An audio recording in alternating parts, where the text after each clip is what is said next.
Good evening. नमस्ते। क्या कर रहे थे हम? ताप विलोम तक कर ली थी हमने। समुद्र वाली भी कर ली थी।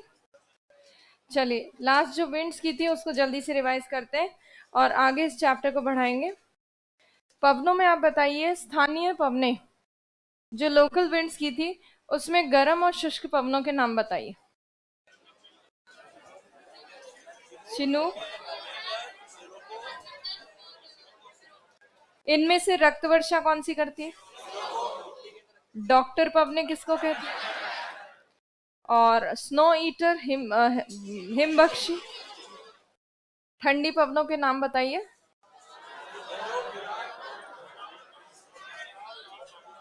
हाँ, बोरा, बुरान, ब्लिजर्ड, मिस्ट्राल।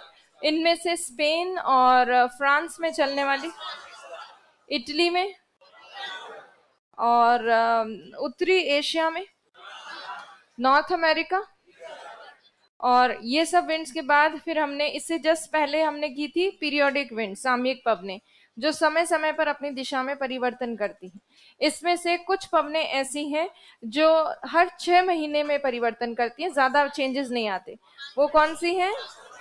इसीलिए मॉनसून पवनों को अर्धस्थायी पवनें कहते हैं, सेमी परमानेंट विंड्स, क्योंकि ये हर 6 महीने में अपनी दिशा बदलती है, रोज रोज अपनी दिशा नहीं बदलती।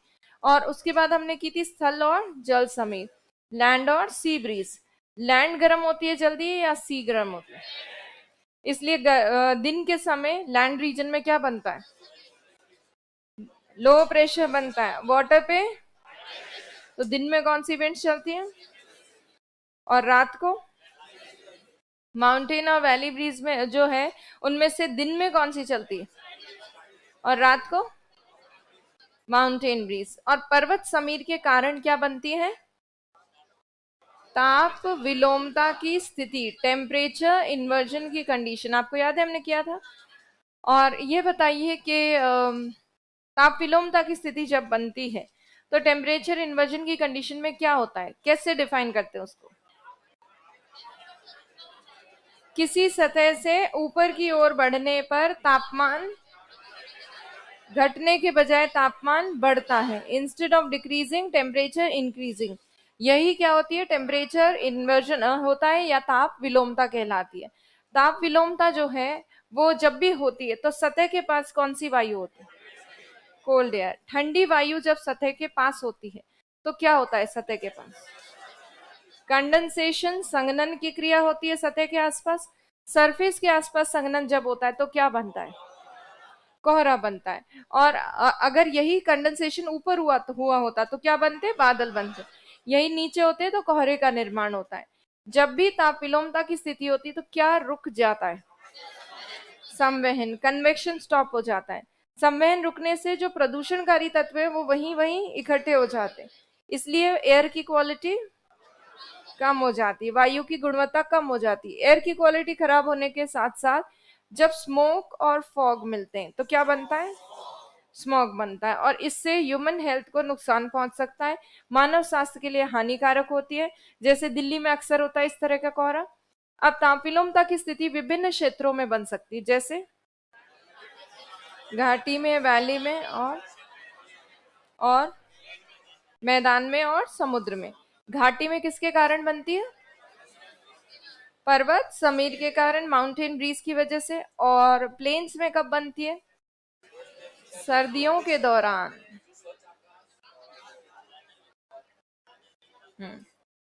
शीत ऋतु में बनती है और 3 परिस्थितियों के कारण। कौन कौन सी? लंबी सर्द रातें, मंद पवने और बादल रहित आकाश। बादल से क्या प्रॉब्लम है? बादल वापस से उसको हीट को वहीं पर पृथ्वी की तरफ ही भेज देते हैं। तो अगर बादलों वाली रात होती है तो वो रातें ज्यादा ठंडी नहीं होती। उसके बाद हमने समुद्र में कैसे तापविलोमता देखी बनते हुए।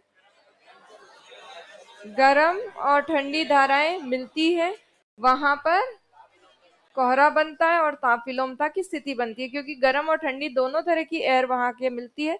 ठंडी वायु नीचे चले जाती है और गर्म वायु ऊपर। धारा के ऊपर जो एयर होती है वो आकर मिलती है। तो गर्म धारा के ऊपर कैसी वायु होती है? गर्म वायु। ठंडी धारा के ऊपर ठंडी वायु। धाराएं मिली तो उनके ऊपर वाली एयर भी मिली। उनके ऊपर वाली एयर मिली तो उसमें से वार्म और कोल्ड, गर्म और ठंडी दोनों अगर वायु है तो दोनों में से नीचे कौन जाएगी? ठंडी, क्योंकि ठंडी होती है भारी। तो ये हमने देखा सब कुछ तापांतर से तापांतर क्या, ताप विलोमता से संबंधित। अब ताप विलोमता के बाद हम एक छोटा टॉपिक देखेंगे, अल्बिडो जिसको कहते हैं। इसी टॉपिक में, इसी चैप्टर में आप टेम्परेचर इन्वर्जन के नीचे ऐसे डैश डैश डैश करके उसको खत्म करके, वहीं पे, नया चैप्टर नहीं है ये, अल्बिडो, इसको एल्बिडो भी कहते हैं, अल्बिडो भी कहा जाता है। अरे हिंदी में लिख दिया, दोनों इंग्लिश में लिख दिया।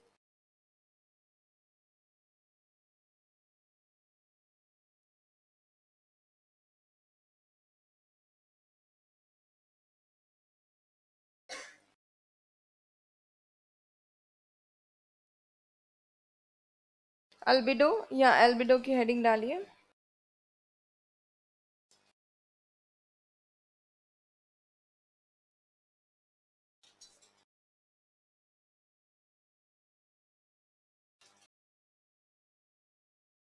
डाल ली हेडिंग आपने? अब देखिए अल्बिडो क्या होता है। किसी सतह की जो विकिरण को परावर्तित करने की क्षमता होती है वही क्या होती है? अल्बिडो होती है। किसी भी रेडिएशन को कोई सरफेस जो है वो जब रिफ्लेक्ट करती है, इसकी रिफ्लेक्टिंग कैपेसिटी ही उसकी अल्बिडो होती है। जैसे एग्जाम्पल के तौर पे देखिए, मान लीजिए यहाँ एक सतह है, सरफेस। इस सतह पर सौर विकिरण आ रही है, सोलर रेडिएशन। तो जरूरी नहीं है कि सारी सोलर रेडिएशन को, सारी सौर विकिरण को ये अवशोषित करें। जो भी सोलर रेडिएशन इसको मिल रही है उसमें से कुछ ये एब्जॉर्ब करेगा, कुछ ये अवशोषित करेगा सरफेस, और बाकी का जो सोलर रेडिएशन है, सौर विकिरण, उसको ये सतह क्या कर देगी? रिफ्लेक्ट कर देगी, रिफ्लेक्टेड, या इसको कहेंगे परावर्तित।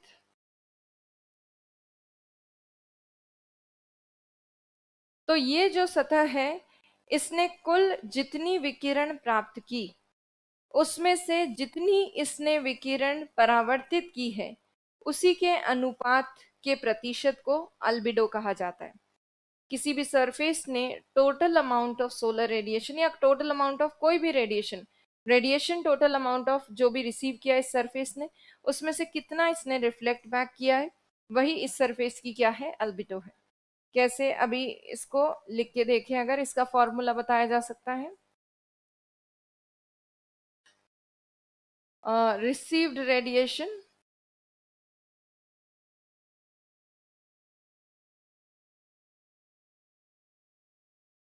out of total radiation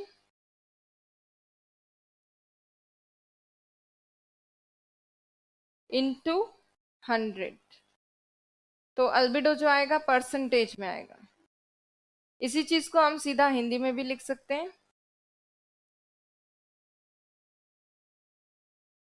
परावर्तित विकिरण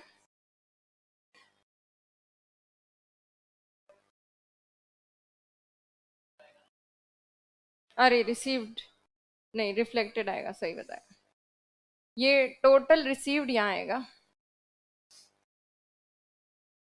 टोटल रिसीव्ड रेडिएशन, और यहाँ आएगा रिफ्लेक्टेड। परावर्तित विकिरण, और नीचे आएगा इसके कुल प्राप्त विकिरण।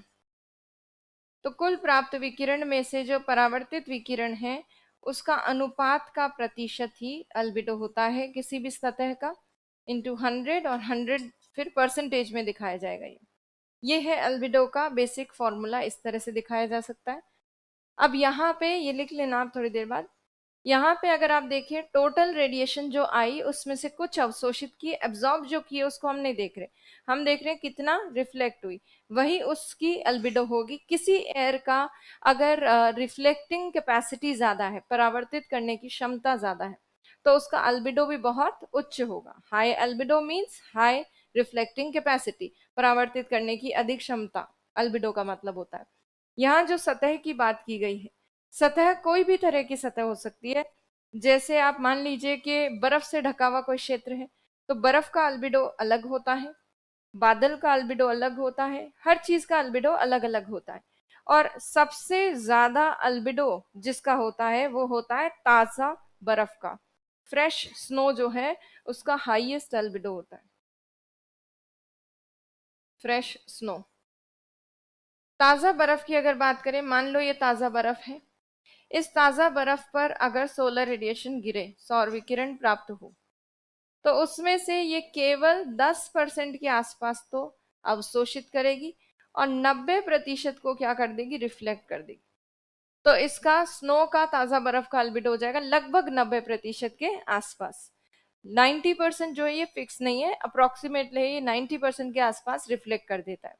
इसी तरह से बादल जो होते हैं उनमें भी जब सोलर रेडिएशन प्राप्त होती है, सौर विकिरण, तो उसमें से 80% विकिरण, 80% रेडिएशन का जो है वो रिफ्लेक्ट कर देता है बादल। तो बादल का अल्बिडो और फ्रेश स्नो का अल्बिडो, इन दोनों का अल्बिडो काफी ज्यादा है। हाईएस्ट है ताजा बर्फ का। ताजा बर्फ का अल्बिडो 90% के आसपास होता है। और ये बादल जो होते हैं, क्लाउड्स, उनका अल्बिडो 80% के आसपास होता है।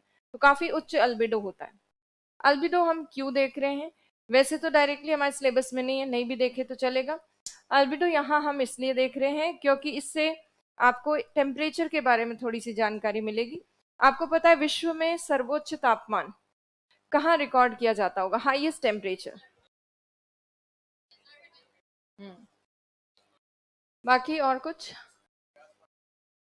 जैसा कि हमें लगता है कि इक्वेटर सबसे गर्म होता है, वहां पे सबसे हाई टेम्परेचर होना चाहिए, वो हमें लगता है, बट वैसा है नहीं।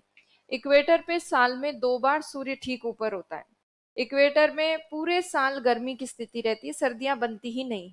उसके बावजूद विषुवत रेखीय क्षेत्र में सर्वोच्च तापमान रिकॉर्ड नहीं होता, क्योंकि विषुवत रेखीय क्षेत्र में संवहन के कारण, कन्वेक्शन की वजह से क्या बनते, बादल बनते। और बादल जो होते हैं उनका अल्बिडो भी बहुत ज्यादा होता है। बादल के ऊपर जब सोलर रेडिएशन आती है उसमें से 80% बादल रिफ्लेक्ट कर देते, 80% जो है परावर्तित कर देते। इसीलिए बादलों से ढका क्षेत्र होने के कारण इक्वेटोरियल रीजन में हाईएस्ट टेम्परेचर रिकॉर्ड नहीं होता। तो सर्वोच्च तापमान रिकॉर्ड होगा ऐसे क्षेत्र में जहां पे तापमान उच्च हो और बादल नहीं हो।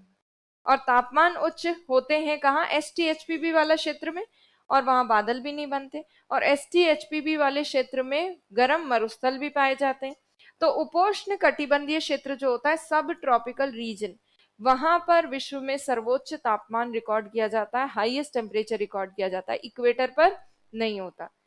उत्तरी गोलार्ध में उच्च तापमान रिकॉर्ड होगा या दक्षिणी गोलार्ध? कौन से गोलार्ध में स्थल भाग ज्यादा है?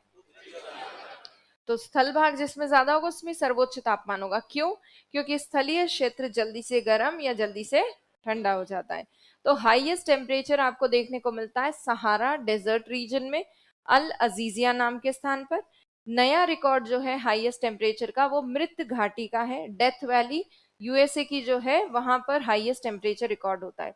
तो तापमान वाली पॉइंट की वजह से लगभग 57 डिग्री सेल्सियस, टेम्परेचर की वजह से हमने अल्बिडो वाला कॉन्सेप्ट थोड़ा सा समझा है। क्लियर है अल्बिडो? लिखे इसके बारे में।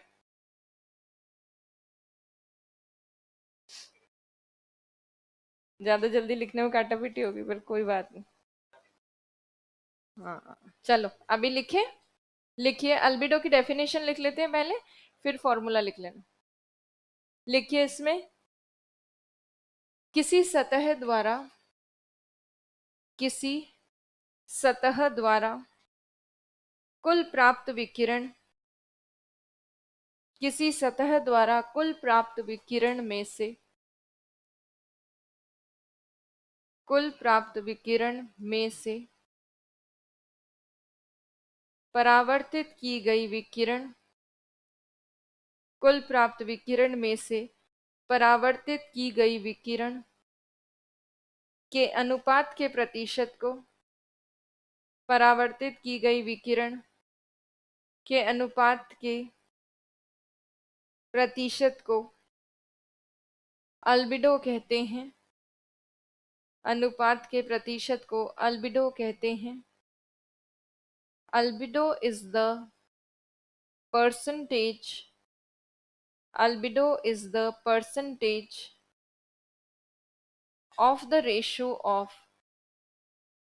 albedo is the percentage of the ratio of reflected radiation out of the total radiation, reflected radiation out of the total radiation।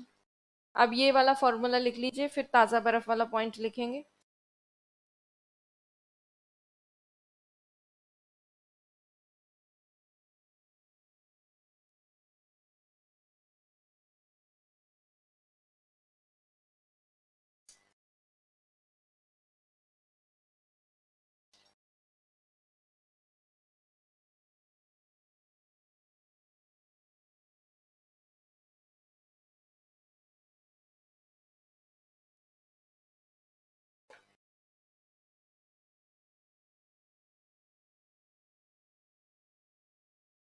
लिखा। अब लिखिए आगे, सर्वाधिक अल्बिडो, सबका फॉर्मूला लिख लिया ना सबने? सर्वाधिक अल्बिडो ताज़ा बर्फ का होता है, सर्वाधिक अल्बिडो ताज़ा बर्फ का होता है। Fresh snow has highest albedo, fresh snow has highest albedo, highest albedo. Bracket में लिखिए 90%, लगभग 90% होता है, अराउंड 90%। बादल का अल्बिडो भी उच्च होता है, ब्रैकेट में 80%। बादल का अल्बिडो भी उच्च होता है, ब्रैकेट में 80%, 80%। अब आगे लिखिए, वो जो विषुवत रेखा वाला पॉइंट मैंने बताया था वही चीज हम लिखेंगे कि इक्वेटर में हाईएस्ट टेम्परेचर रिकॉर्ड नहीं होता है, क्योंकि वहां पे बादल होते हैं और बादल का अल्बिडो बहुत उच्च होता है। तो अगले पैराग्राफ में लिखिए, विषुवत रेखीय क्षेत्र में, विषुवत रेखीय क्षेत्र में सर्वोच्च तापमान, highest temperature is not found in equatorial region, highest temperature is not found in equatorial region। विषुवत रेखीय क्षेत्र में सर्वोच्च तापमान नहीं पाया जाता, सर्वोच्च तापमान नहीं पाया जाता, क्योंकि highest temperature is not found in equatorial region because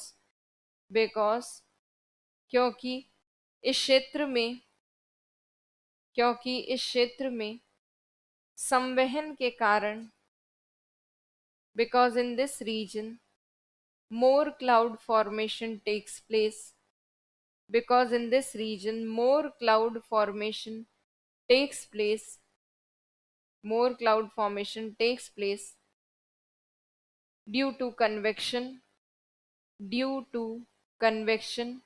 क्योंकि इस क्षेत्र में संवहन के कारण बादलों का निर्माण अधिक होता है, संवहन के कारण बादलों का निर्माण अधिक होता है, अधिक होता है। Then write down, highest temperature is found in subtropical region, highest temperature is found in subtropical region। उपोष्ण कटिबंधीय क्षेत्र में सर्वाधिक तापमान पाया जाता है, उपोष्ण कटिबंधीय क्षेत्र में सर्वाधिक तापमान पाया जाता है। Highest temperature is found in, okay, you've written in subtropical region, highest temperature is found in subtropical region because formation of clouds does not take place in this region. Formation of clouds does not take place in this region क्योंकि इस क्षेत्र में बादलों का निर्माण क्योंकि इस क्षेत्र में बादलों का निर्माण नहीं हो पाता बादलों का निर्माण नहीं हो पाता। सर्वोच्च तापमान जो रिकॉर्ड किया जाता है वो देखिए,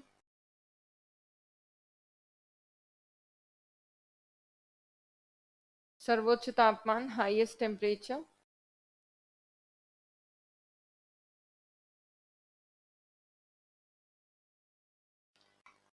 लगभग 56.7 डिग्री सेल्सियस, और ये एग्जैक्ट है, और लगभग जो इसको माना जाता है अप्रोक्सीमेटली वो होता है 57 डिग्री सेल्सियस। ये हाईएस्ट टेम्परेचर जो रिकॉर्ड किया जाता है, ये रिकॉर्ड किया जाता था पहले ओल्ड रिकॉर्ड्स के अकॉर्डिंग अल अजीजिया,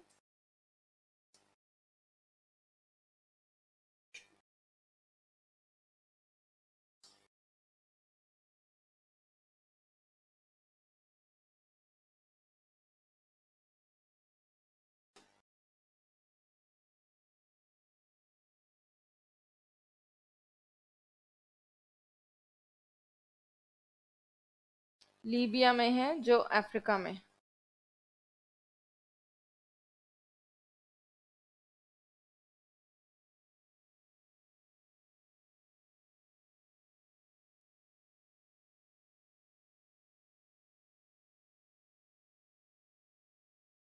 न्यू रिकॉर्ड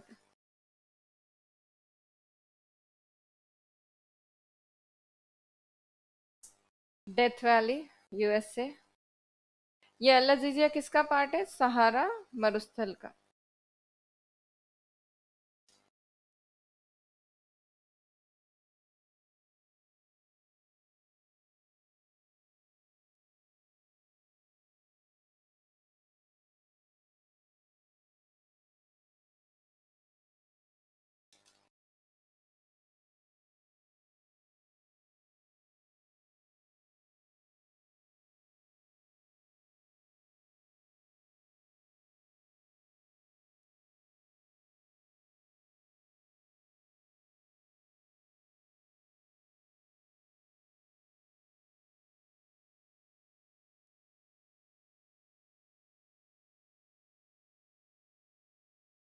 मोजावे मरुस्थल कहते इसको, मोहावे हैं।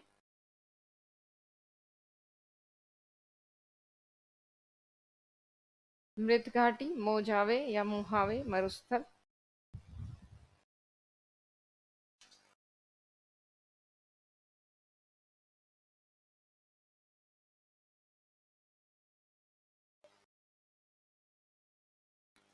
क्या वायु का? हाँ, इसके यहाँ पे सारा मरुस्थलीय क्षेत्र में, सारा क्या मतलब पूरी एसटीएचपीबी में। हाँ, इसकी वजह से यहाँ पे बादल नहीं बन पा रहे, इसी वजह से मरुस्थल का निर्माण हुआ।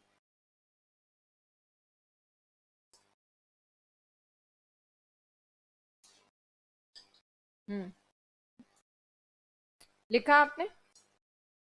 अब सर्वोच्च तापमान लिखा है अगर, तो न्यूनतम तापमान भी पता होना चाहिए कहाँ होता है, कहाँ होना चाहिए न्यूनतम तापमान।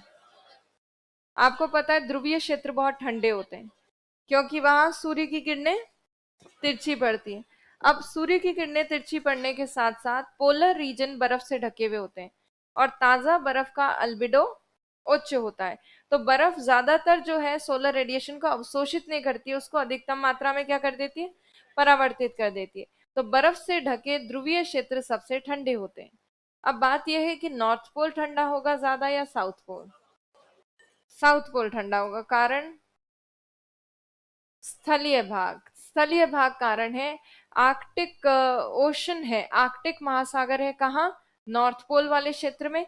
और आपको पता है महासागर या जलीय भाग इतना ज्यादा ठंडा नहीं होता जितना स्थलीय भाग ठंडा होगा। इसीलिए सबसे न्यूनतम तापमान जो आपको देखने को मिलता है वो देखने को मिलता है एंटार्क्टिका में।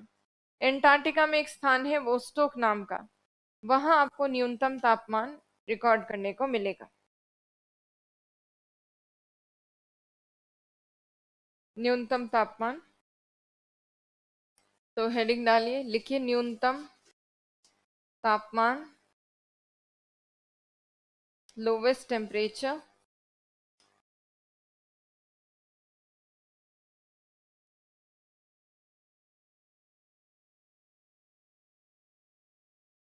-89 डिग्री सेल्सियस के आसपास होता है, -89.2 बेसिकली। और सबसे न्यूनतम तापमान रिकॉर्ड होता है वोस्टोक, एंटार्क्टिका।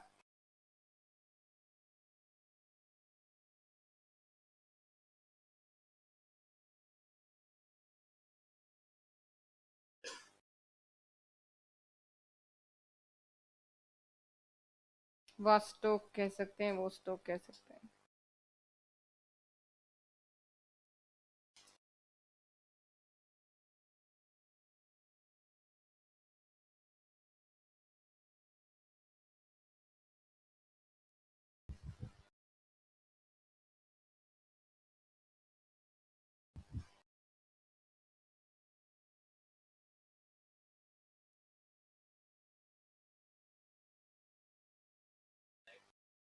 हम्म, हाँ, यहाँ नहीं है, एंटार्क्टिका में नहीं। वो एनिमल्स तो रहते हैं, कुछ एनिमल्स तो होते हैं, ह्यूमन बींग्स नहीं। हाँ। हाँ, पोलर बियर देखने को मिल सकते हैं। ह्यूमन बींग्स में जो साइंटिस्ट होते हैं वो जाते हैं पूरा जाप्ता करके ठंड का, अच्छी तरह से जो भी रिक्वायरमेंट होती है उसको करते हुए पूरा, क्योंकि साइंटिस्ट के एंटार्क्टिका में बहुत सारे जो देश हैं उनके रिसर्च सेंटर्स हैं।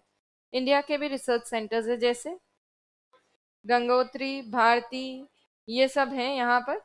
तो अब जो है, ये न्यूनतम तापमान भी आपने लिख लिया होगा। अब एक और छोटी टर्म है अल्बिडो की जैसी। अल्बिडो एक छोटा टर्म था जो हमने देखा ताकि हमें तापमान समझ में आए। अब अल्बिडो के बाद हम ऐसी ही छोटी एक और टर्म को डिस्कस करते हैं, वो है तापांतर। हाँ, ये हो गया।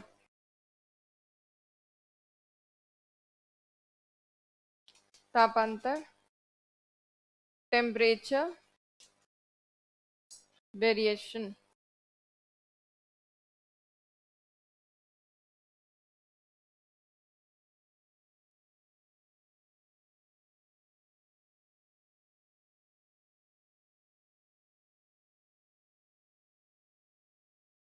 क्या चीज? तापांतर, हाँ, उसमें दैनिक थोड़ा बहुत मतलब वार्षिक तो बिल्कुल भी नहीं है, दैनिक तो फिर ही थोड़ा बहुत दिख जाता है। चलिए, तापांतर क्या कहते हैं, किसको कहते हैं, नाम से पता चल रहा है। ताप में पाया जाने वाला अंतर। कौन से ताप में पाया जाने वाला अंतर? सर्वोच्च तापमान और न्यूनतम तापमान में जो अंतर होता है वही तापांतर होता है। हाईएस्ट टेम्परेचर और लोवेस्ट टेम्परेचर में जो डिफरेंस है वही टेम्परेचर वेरिएशन होता है।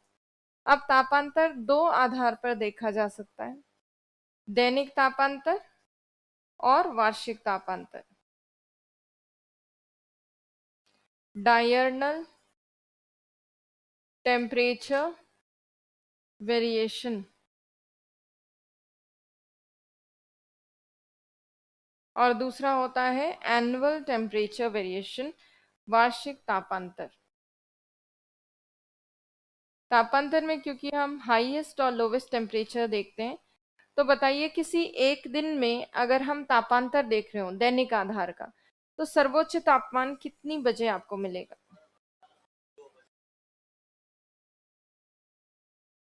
हम्म, कितनी बजे? 12 बजे तो बिल्कुल भी नहीं, क्योंकि 12 बजे सूर्य ठीक ऊपर होता है सतह के किसी भी जगह। तो उसका मतलब ये नहीं है कि दोपहर में 12 बजे सूर्य सिर के ऊपर होता है तो उस समय सर्वोच्च तापमान होगा। सर्वोच्च तापमान उसके कुछ टाइम बाद में होता है, क्योंकि एकदम से सूर्य के सिर पे आने से ही कोई सतह वाला भाग गर्म नहीं हो जाता, उसको गर्म होने में थोड़ा टाइम लगता है। तो 12 बजे नहीं, सर्वोच्च तापमान 2 से 4 बजे के बीच में रिकॉर्ड होता है, दिन में 2 से 4 बजे के बीच में। तो दैनिक तापांतर देखते समय हाईएस्ट जो टेम्परेचर आपको मिलेगा वो 2 पीएम से 4 पीएम के बीच मिलेगा। लोवेस्ट टेम्परेचर या न्यूनतम तापमान जो आपको मिलता है वो मिलता है सुबह के 4 एएम से 6 एएम के बीच में। सुबह 4 बजे से 6 बजे के बीच में सबसे कम तापमान पाया जाता है। तो दैनिक तापांतर इन दोनों में डिफरेंस को देखा जाता है। दैनिक तापांतर या डायरनल टेम्परेचर वेरिएशन सबसे ज्यादा आपको देखने को मिलता है गर्म मरुस्थल में। हॉट डेजर्ट्स होते हैं, दिन में तपते हैं, बहुत गर्मी होती है और रात को ठंड हो जाती है। तो सबसे ज्यादा दैनिक तापांतर diurnal temperature variation hot desert गर्म मरुस्थलों में होता है। दूसरी चीज वार्षिक तापांतर। वार्षिक तापांतर अगर हम देखें एनुअल टेम्परेचर वेरिएशन, तो इसमें क्या देखा जाता है, इसमें सबसे गर्म महीना और सबसे ठंडा महीना जो होता है उसका औसत तापमान में अंतर को देखा जाता है। तो सबसे गर्म महीना कौन सा होता है? और जून जो आपने बोला है, क्या ये दोनों गोलार्धों के लिए सेम होगा, दोनों हेमिस्फेयर्स के? तो दक्षिणी गोलार्ध का क्या होगा? दिसंबर होगा। अब देखो यही वाला लॉजिक जो अभी आपने दैनिक तापांतर में लगाया वही चीज आपको वार्षिक तापांतर में लगानी है। जून के समय कर्क रेखा के ऊपर सूर्य होता है, पर सीधा कर्क रेखा के ऊपर होते ही एकदम से गर्म नहीं हो जाता, गर्म होने में टाइम लगता है। तो इसीलिए जून के समय तापमान सबसे ज्यादा नहीं होता, जुलाई में होता है, उसके एक महीने बाद में। और वैसे ही सबसे न्यूनतम तापमान उत्तरी गोलार्ध में नदर्न हेमिस्फेयर में दिसंबर में नहीं होगा, जनवरी में होगा। तो हॉटेस्ट और कोल्डेस्ट मंथ जो हैं किसी भी जगह के वो अलग अलग होते हैं दोनों हेमिस्फेयर्स के।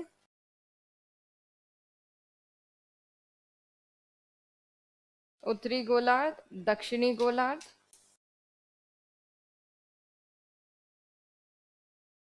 हॉटेस्ट मंथ और कोल्डेस्ट मंथ।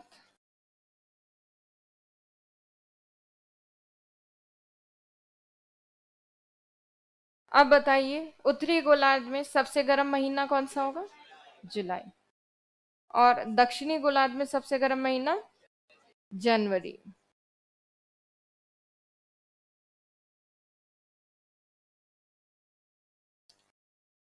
हाँ, अब सबसे ठंडा महीना बताइए? जनवरी। और दक्षिणी गोलार्ध का? जुलाई। सो ये सबसे ठंडे और गर्म महीने होते हैं।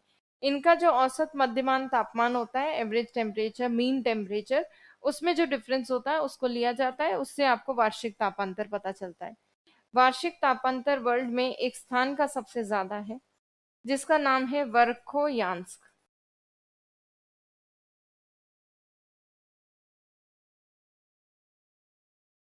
वर्खोयांस्क।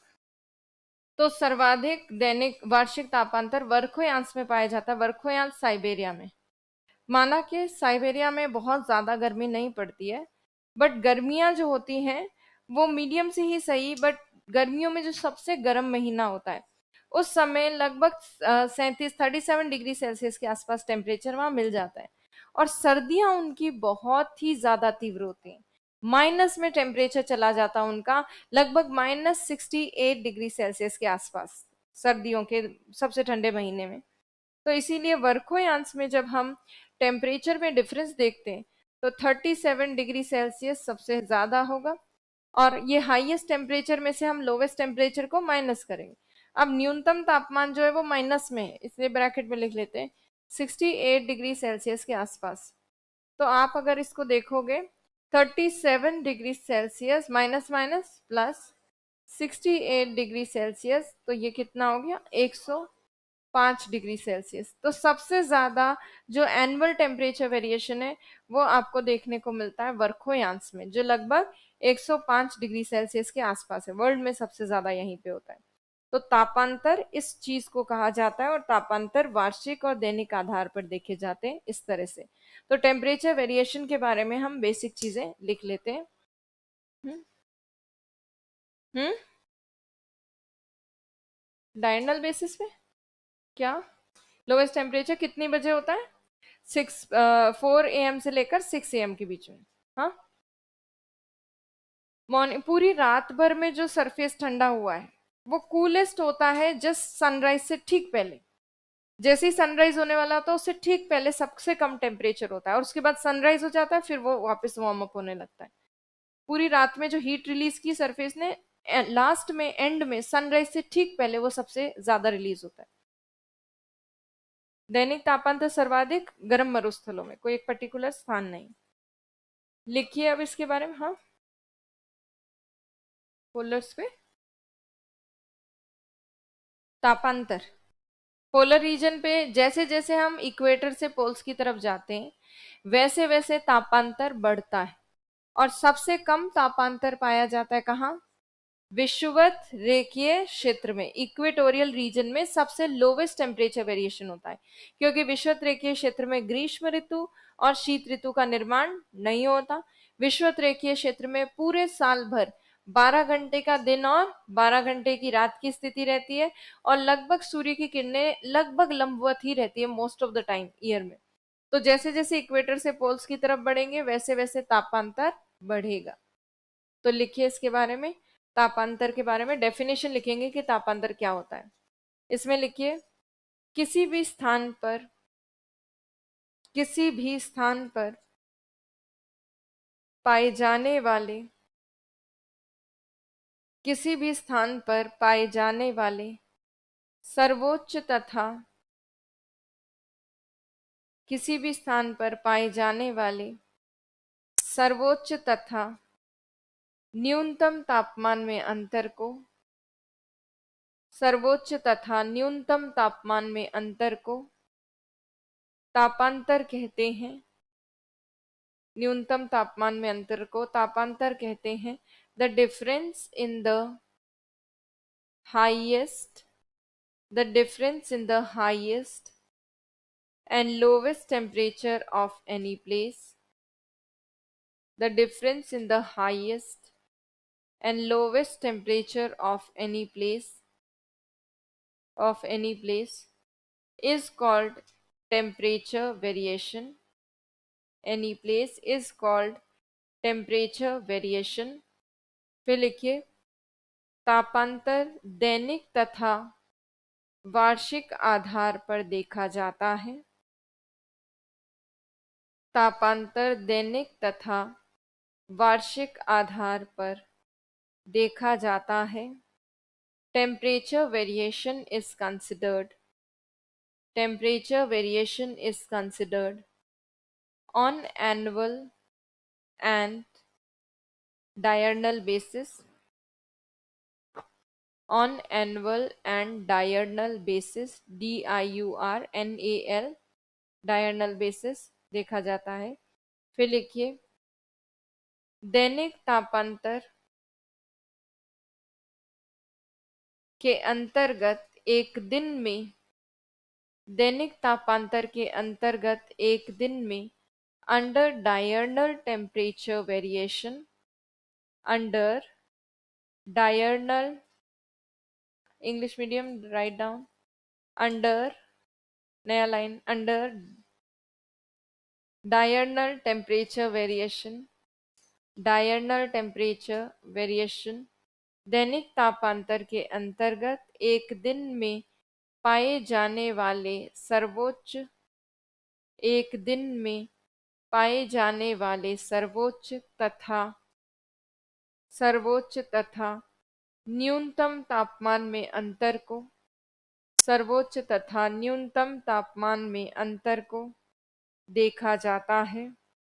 Under diurnal temperature variation the highest and lowest, the highest and lowest temperature of a day is considered, the highest and lowest temperature of a day is considered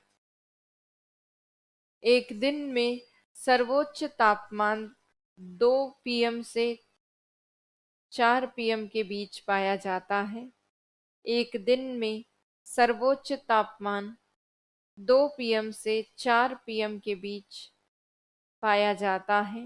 in a day highest temperature is found, In a day, highest temperature is found between 2 p.m. to 4 p.m. Highest temperature is found between 2 p.m. to 4 p.m. 2 p.m. से 4 p.m. के बीच पाया जाता है, फिर लिखिए न्यूनतम तापमान सुबह 4 से 6 बजे के बीच पाया जाता है। न्यूनतम तापमान सुबह 4 बजे से 6 बजे के बीच पाया जाता है। Lowest temperature is found between 4 a.m. to 6 a.m. Lowest temperature is found between 4 a.m. to 6 a.m. Then write down highest diurnal temperature variation. Highest diurnal temperature variation is found in hot deserts. Highest diurnal temperature variation is found in hot deserts. सर्वाधिक दैनिक तापांतर, सर्वाधिक दैनिक तापांतर गर्म मरुस्थलों में पाया जाता है। दैनिक तापांतर गर्म मरुस्थलों में पाया जाता है। is found in hot deserts.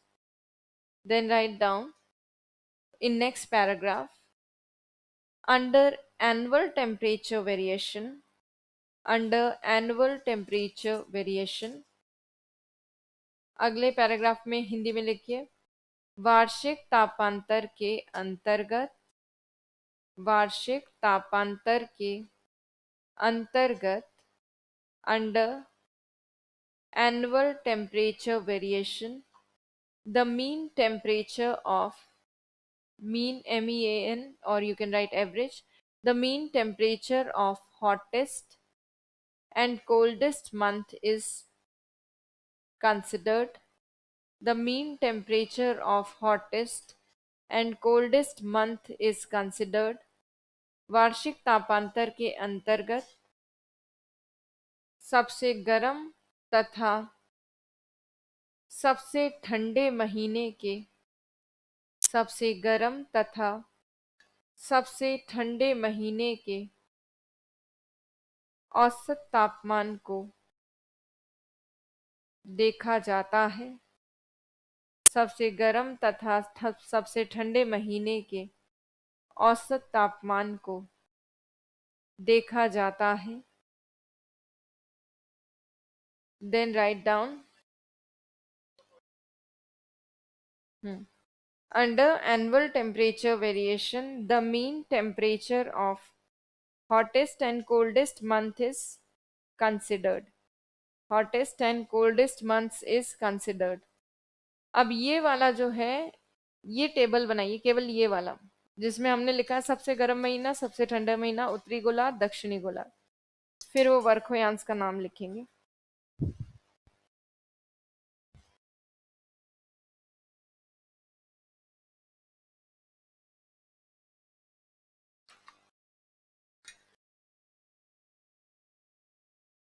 Siberia, Russia.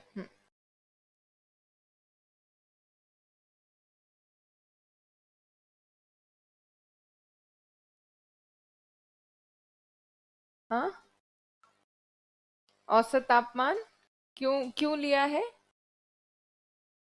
औसत तापमान का अंतर होता है। अपने नहीं लिखा क्या? क्या लिखा आपने? वार्षिक तापांतर के अंतर्गत सबसे गर्म तथा सबसे ठंडे महीने के औसत तापमान को देखा जाता है और इन्हीं में अंतर देखा जाता है, वही होता है वार्षिक तापांतर।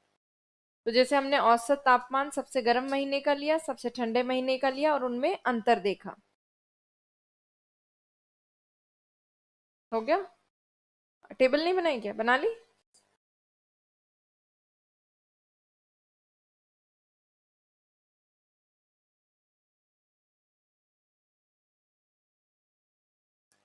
सबकी बन गई टेबल? किसकी नहीं बनी? जल्दी बना लीजिए, आगे बैठे हो, टाइम लगा रहे हो। हो गया? पीछे हो गया सबका? फिर लिखिए। ये हो गया होता, चलो इंग्लिश में लिख लेते हैं। इंग्लिश में लिखिए, कुछ लोगों का नहीं हुआ अभी तक। इसमें लिखिए, highest annual temperature variation, highest annual temperature variation is found in Verkhoyansk, Siberia, Russia. Verkhoyansk Siberia में, इसलिए वर्खोयांश साइबेरिया रशिया। सर्वोच्च वार्षिक तापांतर,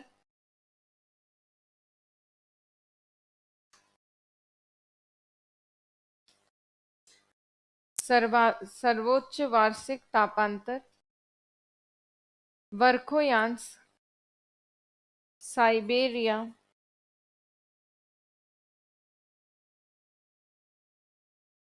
रूस में पाया जाता है। साइबेरिया रूस में है और साइबेरिया में वर्खोयांश नामक स्थान है।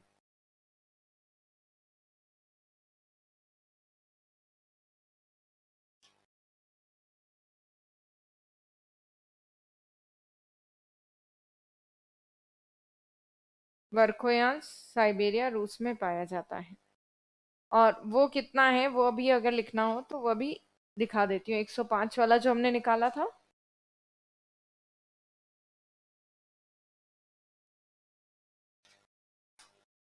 ये है सर्वोच्च तापमान, ये न्यूनतम तापमान, दोनों में अंतर 105 डिग्री सेल्सियस।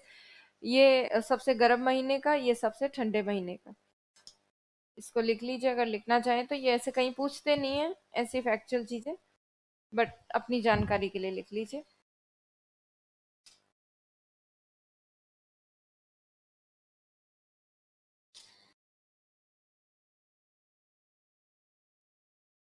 नहीं, सबसे हाईएस्ट टेम्परेचर कहाँ पाया जाता है वो बात नहीं करें, सबसे हाईएस्ट टेम्परेचर वेरिएशन कहाँ है, किसी प्लेस पर सर्दी और गर्मी में सबसे ज्यादा डिफरेंस टेम्परेचर में कहाँ होता है।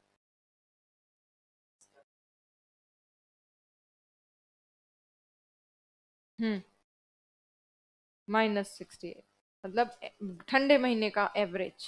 पीक तो जा सकता है इससे भी हाई। हम्म, एवरेज सबसे अच्छा 105, इसीलिए 105 हो जाता है टोटल। 105 डिग्री सेल्सियस बहुत ज्यादा होता है। आप अगर देखें, अब अपने यहाँ गर्मियों में लगभग कितना तापमान होता है, एक एवरेज लेके चलो। हाँ, 45, 48, इतना तगड़ा। ऐसे कोई पीक टेम्परेचर को मत लो आप, हॉटेस्ट मंथ का एवरेज लो लगभग 40, 40 के आसपास। सबसे ठंडे महीने का औसत इतना तो कहाँ होता है।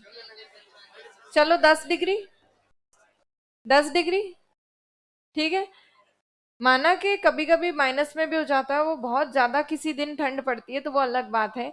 वरना ठंडे महीने का औसत तापमान दिन में रात में सब टाइम में तो 10 डिग्री के आसपास।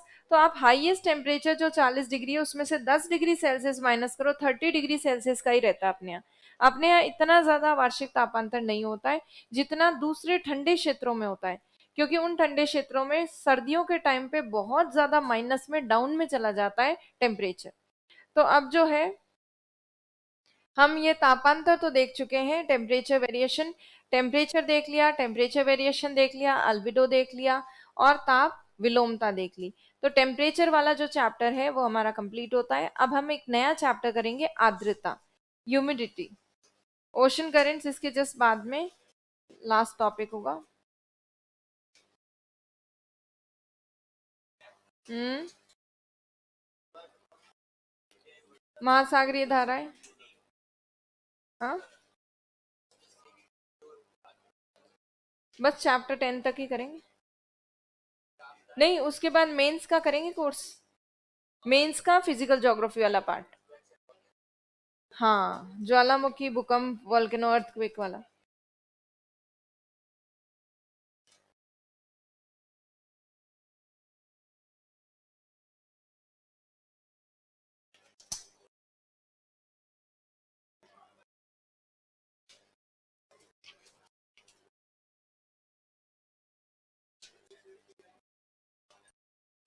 चलिए, हो गया, हेडिंग डाल ली। आर्द्रता, अब आपको आर्द्रता शब्द सुनकर क्या लगता है, क्या होता होगा आर्द्रता? जलवाष्प की मात्रा किसके अंदर? वायु के अंदर। एयर के अंदर जो वाटर वेपर का अमाउंट है वही ह्यूमिडिटी है, वही आर्द्रता है। और वायु में जो जलवाष्प की मात्रा है वो एक यंत्र से मापी जाती है, उसका नाम है हाइग्रोमीटर।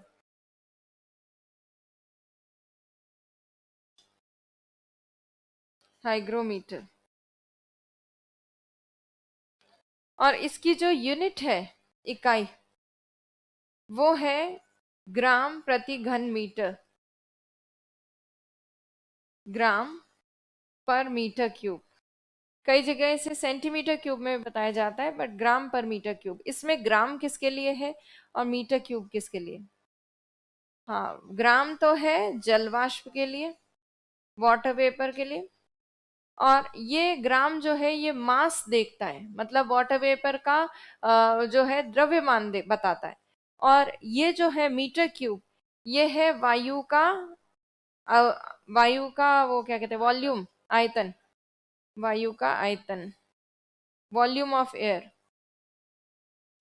तो इसमें मोस्टली जो देखा जाता है, किसी इकाई वायु के आयतन में per unit volume of air के अंदर कितना जलवाष्प का भार है या मास है, द्रव्यमान, वही उस वायु का क्या होता है, आर्द्रता होती है उस एयर की। ह्यूमिडिटी, ह्यूमिडिटी को हम अलग अलग तरह से क्लासिफाई करते हैं, अलग अलग टाइप की ह्यूमिडिटी होती है। जैसे कि निरपेक्ष आर्द्रता, सापेक्ष आर्द्रता, विशिष्ट आर्द्रता, मतलब relative humidity, absolute humidity, specific humidity, अलग अलग तरह की ह्यूमिडिटीज होती हैं। तो अब उन ह्यूमिडिटी के डिफरेंट टाइप्स वगैरह को भी देखेंगे। पहले बहुत बेसिक सा इंट्रोडक्शन लिख लेते हैं कि आर्द्रता किससे मापी जाती है, क्या होती है, इसकी इकाई क्या है। तो चलिए लिखिए, आर्द्रता क्या होती है? वायु में पाई जाने वाली जलवाष्प की मात्रा। तो इसमें लिखिए, वायु में पाई जाने वाली जलवाष्प की मात्रा को, वायु में पाई जाने वाली जलवाष्प की मात्रा को आर्द्रता कहते हैं। जलवाष्प की मात्रा को आर्द्रता कहते हैं। The amount of water vapour, the amount of water vapour present in air, the amount of water vapor present in air is called humidity, is called humidity, आर्द्रता कहते हैं। आर्द्रता को हाइग्रोमीटर से मापा जाता है। आर्द्रता को हाइग्रोमीटर से मापा जाता है। Humidity is measured with hygrometer.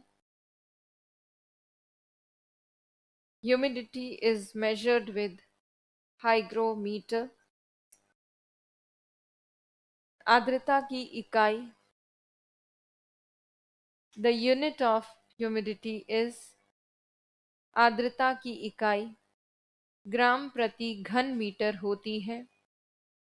ग्राम प्रति घन मीटर, ग्राम पर मीटर क्यूब होती है। The unit of humidity is gram per metre cube.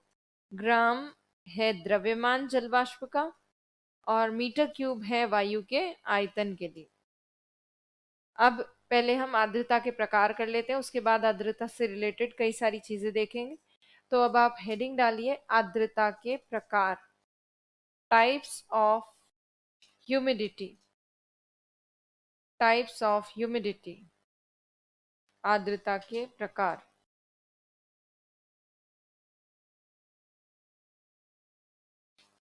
आर्द्रता के प्रकार, टाइप्स ऑफ ह्यूमिडिटी। प्रकारों में बहुत से प्रकार हैं। सबसे पहले हम देखेंगे निरपेक्ष आर्द्रता, एब्सोल्यूट ह्यूमिडिटी।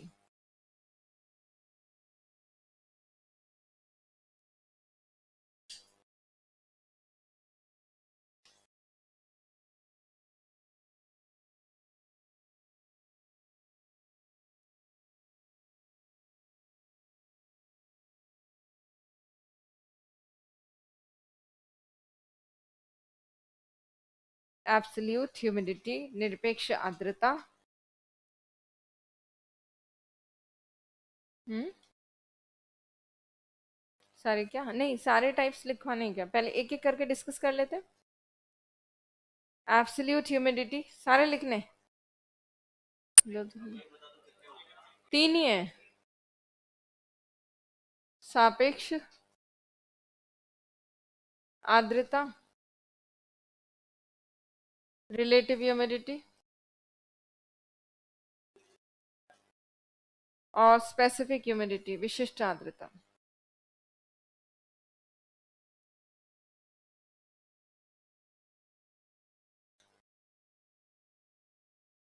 तीन है, इनमें से सबसे पहले वाले की हेडिंग डाल लीजिए, निरपेक्ष आर्द्रता डाली लिखी ली होगी आप लोगों ने। अब निरपेक्ष आर्द्रता एब्सोल्यूट ह्यूमिडिटी को हम डिस्कस करेंगे। नाम से जैसा पता चल रहा है, निरपेक्ष रूप से इसमें केवल वायु में जो उपस्थित है जल वाष्प, उसी की मात्रा को देखा जाता है। एब्सोल्यूट टर्म्स में एयर के अंदर जो मॉइस्चर है, मॉइस्चर क्या, वाटर वेपर जो है, उसी को देखा जाता है किसमें, एब्सोल्यूट ह्यूमिडिटी में। इसमें इसकी तुलना किसी भी चीज से या किसी भी अन्य आर्द्रता के आंकड़े से नहीं की जाती, नो कंपैरिजन एट ऑल। इसीलिए इसको क्या कह रहे हैं, निरपेक्ष। अगर इसको किसी के रिलेशन में देखा जाता, किसी के साथ जोड़ के देखा जाता, तो इसको क्या कहते हैं, सापेक्ष आर्द्रता। पर ये निरपेक्ष आर्द्रता है। ये मैं आपको समझाती हूँ एक एग्जाम्पल से। मान लीजिए कि ये एक स्टूडेंट है, किसी स्टूडेंट की हम बात कर रहे हैं। किसी स्टूडेंट के 80 नंबर आए हैं या 80 मार्क्स आए हैं किसी टेस्ट वेस्ट में। अब आपको सिर्फ ये पता है कि स्टूडेंट ने कितने नंबर प्राप्त किए हैं, ये आपको नहीं पता कि कितने में से प्राप्त किए हैं, 100 में से प्राप्त किए हैं या 200 में से प्राप्त किए हैं, ये आपको नहीं पता। आपको सिर्फ पता है 80 नंबर हैं इसके स्टूडेंट के। अब ये 80 मार्क्स हैं, बट ये 80 मार्क्स का रिजल्ट अच्छा है या बुरा है, वो हम नहीं कह सकते। रिजल्ट गुड है बैड है वो आप बता नहीं सकते। आप ये भी नहीं बता सकते कि परसेंटेज क्या होगी स्टूडेंट्स की, इतने नंबर के हिसाब से इसकी क्या परसेंटेज बननी चाहिए, 70 बननी चाहिए, 50 बननी चाहिए, 40 बननी चाहिए, पता नहीं चलता। तो इस तरह का जो नंबर आपको पता है, इसमें आपको कुल अंक नहीं पता, टोटल मार्क्स नहीं पता। इस तरह के मार्क्स को हम कहेंगे निरपेक्ष नंबर या निरपेक्ष जो है मार्क्स। और ऐसे ही जब ह्यूमिडिटी देखी जाती है और उसमें आपको केवल ये पता हो कि ये वायु का एक इकाई आयतन है, एक यूनिट है वो एयर के वॉल्यूम का, और इस एयर के पर्टिकुलर यूनिट के अंदर इतना जलवाष्प है। कुछ एग्जाम्पल देख लेते हैं। मान लो इस वायु के एक इकाई आयतन में 80 ग्राम प्रति घन मीटर क्यूब, इसमें एयर के अंदर, इस वॉल्यूम ऑफ एयर के अंदर कितना वाटर वेपर है, जलवाष्प है, आर्द्रता 80 ग्राम। सिर्फ आपको ये पता है। अब इसकी अधिकतम क्षमता कितनी है ग्रहण करने की इस एयर की, वो आपको नहीं पता। हो सकता है ये वायु 100 ग्राम ग्रहण कर सकती है, उसमें से 80 इसके पास है, तो 80% होती है उसमें आर्द्रता। पर आपको कुल पता ही नहीं है कि इसमें क्षमता कुल ग्रहण करने की कितनी है। आपको सिर्फ ये पता है कि इस वायु में 80 ग्राम जलवाष्प है। इस वायु की अधिकतम क्षमता कितनी है इसकी जानकारी हमें नहीं है। तो ऐसा जो जलवाष्प की मात्रा होती है किसी वायु में, उसी को हम कहते हैं निरपेक्ष आर्द्रता, एब्सोल्यूट ह्यूमिडिटी। इसमें यह कह पाना मुश्किल होता है कि वायु संतृप्त होने वाली है या नहीं। संतृप्त वायु या सैचुरेटेड एयर किसको कहते हैं, ऐसी एयर जो फुल होती है। फुल मतलब जितनी क्षमता उतना उसमें जलवाष्प हो। अब हमें क्षमता ही नहीं पता, हमें तो सिर्फ पता है इतना जलवाष्प है, पर क्षमता नहीं पता, तो हम कैसे बताएं कि संतृप्त होने वाली है या नहीं होने वाली। जैसे मान लो आपको मैं कहूं कि एक कोई बॉटल है और उस बॉटल के अंदर 1 लीटर पानी है। अब आपको सिर्फ ये पता है कि कोई एक बॉटल है उसके अंदर 1 लीटर पानी है। तो अब मैं आपसे पूछूं, बताओ बॉटल फुल है कि नहीं है। फुल है कि नहीं। आप बोलोगे भाई कैसे पता चलेगा, पहले बताओ कि बॉटल की कितनी क्षमता है ग्रहण करने की। वो 2 लीटर की बॉटल है तो पूरा आधा पानी है, अगर वो 1 लीटर की बॉटल है तो वो फुल भरी हुई है, अगर वो 5 लीटर की बॉटल है तो उसमें काफी कम पानी है। तो आपको सिर्फ ये पता है कि 1 लीटर पानी है किसी बोतल में, अब उसकी अधिकतम क्षमता की जानकारी आपको नहीं है। तो ये जो है जिसमें आपको केवल ये पता हो कि इसमें इतना ये पदार्थ उपस्थित है, जैसे इस वायु के अंदर इतना जलवाष्प है, अब कुल इसकी क्षमता कितनी है उसकी जानकारी आपको ना हो, तो ऐसे जलवाष्प को या ऐसी आर्द्रता को हम क्या कहते हैं, निरपेक्ष आर्द्रता। ये किसी निश्चित तापमान पर किसी वायु के प्रति इकाई आयतन में देखी जाती है, per unit volume of air जो होता है उसके अंदर देखी जाती है। निरपेक्ष आर्द्रता क्लियर है। क्या इसके आधार पर आप अंदाजा लगा सकते हैं कि सापेक्ष आर्द्रता क्या होगी? अनुपात होगा वो। सापेक्ष आर्द्रता रिलेटिव ह्यूमिडिटी किसी के रिलेशन में बताई जाएगी, और उसमें बताया जाएगा कि वायु में इतना जलवाष्प उपस्थित है और वायु की कुल क्षमता इतनी है, और फिर वो प्रतिशत में बताया जाएगा, परसेंटेज में, कि इतना इतना प्रतिशत एयर के पास ह्यूमिडिटी है। तो रिलेटिव ह्यूमिडिटी देखकर तो पता चल सकता है कि वायु फुल होने वाली है या नहीं होने वाली, पर इस निरपेक्ष आर्द्रता को देखकर पता नहीं चलता कि वायु फुल होने वाली है या क्या स्थिति है। एयर जब फुल होती है, भरी हुई, तभी जाकर उसमें क्या बनते हैं, संघनन होता है, बादल बनते हैं और बारिश होती है। अगर कोई एयर के अंदर मॉइस्चर फुल नहीं है, मतलब आर्द्रता फुल नहीं है, तो उस स्थिति में उसमें बारिश होने की स्थिति नहीं बनती। तो निरपेक्ष आर्द्रता से हमें बहुत सीमित जानकारी मिलती है, सापेक्ष आर्द्रता से हमें थोड़ी ज्यादा जानकारी मिलती है। क्लियर है ये? सबको समझ में आ गया? बहुत सिंपल सा है। प्रति इकाई आयतन में जितना उपस्थित होगा जलवाष्प वही उसकी निरपेक्ष आर्द्रता, नो तुलना, नो कंपैरिजन। तो चलिए लिखिए इसके बारे में। किसी निश्चित तापमान पर, किसी निश्चित तापमान पर वायु में, किसी निश्चित तापमान पर वायु में उपस्थित, वायु के, वायु में नहीं, रुकना भी, किसी निश्चित तापमान पर वायु के प्रति इकाई आयतन में, वायु के प्रति इकाई आयतन में, इकाई आयतन में उपस्थित जलवाष्प की मात्रा को, प्रति इकाई आयतन में उपस्थित जलवाष्प की मात्रा को निरपेक्ष आर्द्रता कहते हैं, निरपेक्ष आर्द्रता कहते हैं। On a particular temperature, on a particular temperature the amount of water vapour, on a particular temperature the amount of water vapor present in per unit volume of air, present in per unit volume of air is called absolute humidity, per unit volume of air is called absolute humidity। इसकी इकाई ग्राम प्रति घन metre होती है, ग्राम per metre cube, वही ये same, सबकी नहीं है, सापेक्ष आर्द्रता प्रतिशत में होती है। इसकी इकाई ग्राम प्रति घन मीटर स्लैश करके मीटर क्यूब, ग्राम पर मीटर क्यूब होती है। अब हेडिंग डालिए सापेक्ष आर्द्रता, रिलेटिव ह्यूमिडिटी।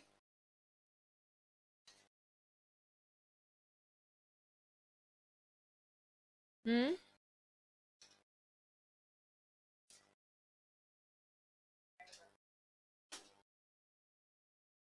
ये देखो, ग्राम पर मीटर क्यूब प्रति घन मीटर, सापेक्ष आर्द्रता, रिलेटिव ह्यूमिडिटी।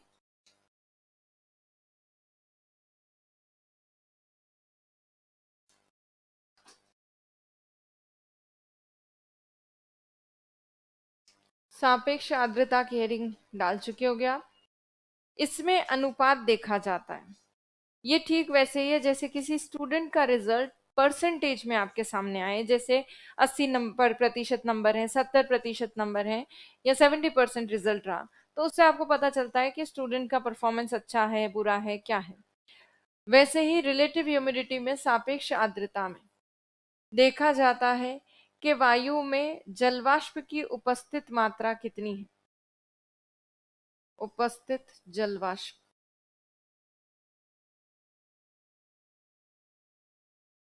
और फिर देखा जाता है कुल इसकी जलवाष्प ग्रहण करने की क्षमता कितनी है। तो कुल क्षमता, और उसको 100 से मल्टीप्लाई किया जाता है, तो आंसर जो आता है वो परसेंटेज में आता है। इसको इंग्लिश में ऐसे कर सकते हैं, relative humidity is equals to present water vapour upon total capacity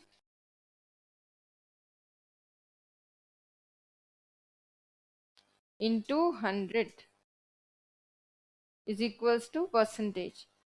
तो ये जो सापेक्ष आर्द्रता होती है, इसमें हमें ये पता होता है कि वायु में उपस्थित जलवाष्प कितना है, वो लिया जाता है। उपस्थित जलवाष्प, जैसे इससे पहले वाला हमने एग्जाम्पल देखा था, उसमें हमने कितना उपस्थित माना था, 80 ग्राम। किसी एयर के अंदर अगर 80 ग्राम वाटर वेपर है, 80 ग्राम उसके पास जलवाष्प है, तो उसकी रिलेटिव ह्यूमिडिटी कैसे निकालेंगे। 80 ग्राम उसमें जलवाष्प है, 80 ग्राम पर मीटर क्यूब, और मान लीजिए उस वायु की अधिकतम क्षमता, वाटर वेपर को होल्ड करने की जो हाईएस्ट उसकी कैपेसिटी है, क्षमता, वो सपोज 100 ग्राम है, 100 ग्राम प्रति घन मीटर। तो ऐसी वायु का जब हम प्रतिशत निकालते हैं रिलेटिव ह्यूमिडिटी का, सापेक्ष आर्द्रता का, तो कितना आता है, 80%, 80%। तो किसी भी एयर की रिलेटिव ह्यूमिडिटी देखकर पता चल जाता है कि अगर उसका प्रतिशत ज्यादा है तो इसका मतलब वो संतृप्त या फुल होने वाली है, और अगर इसका परसेंटेज कम है तो वो एयर फुल नहीं होने वाली, अभी थोड़ा टाइम लगेगा। जब भी किसी एयर की रिलेटिव ह्यूमिडिटी 100% हो जाती, मान लो किसी वायु के अंदर जितना उसकी क्षमता है उसके बराबर उसके पास है वाटर वेपर, जलवाष्प उतना है जितनी उसकी क्षमता है, जैसे 1 लीटर की बोतल में 1 लीटर पानी है, तो इसका मतलब बोतल फुल है। वैसे ही एयर के अंदर जितना जलवाष्प चाहिए उतना वाटर वेपर उसमें है। तो ऐसी एयर की रिलेटिव ह्यूमिडिटी, सापेक्ष आर्द्रता कितना परसेंट होगी, 100% होगी। उपस्थित जलवाष्प और क्षमता दोनों बराबर होंगी, जितनी क्षमता है उसके बराबर उसके पास जलवाष्प होगा, तो उस स्थिति में रिलेटिव ह्यूमिडिटी कितना होगी, 100%।